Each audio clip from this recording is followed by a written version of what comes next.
بس كتير مننا لما بيدخل علاقة بيحس بتوتر، اتكلم ولا اسكت، اعبر عن مشاعري ولا لا، والاهم من كل ده هفضل اتكلم معاه بشكل حقيقي زي ما انا ولا اكون نسخة تانية علشان خاطر ما يسيبنيش. ومين اللي علمنا ان الحب لازم يكون شكل مؤلم ويكرر نفس العلاقات اللي بنبدأ نشوفها اللي بتبقى جاي توجعنا وتمشي؟ اكيد دوت في حاجة، اكيد في رسالة ورا كل دوت عشان يعلمنا حاجة معينة.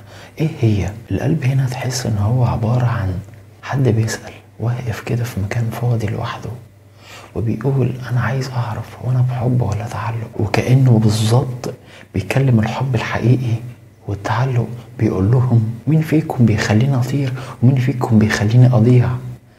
الفكرة بجد ان قلبك محتاج يعرف الحقيقة، وده اللي هنكشفه مع بعض. لو حسيت ان الفيديو ده حقيقي فعلا فادك وحابب انك انت تساعده ان هو ينتشر اكتر واكتر، من فضلك ما تنساش تعمل اشتراك ولايك وكومنت جميل.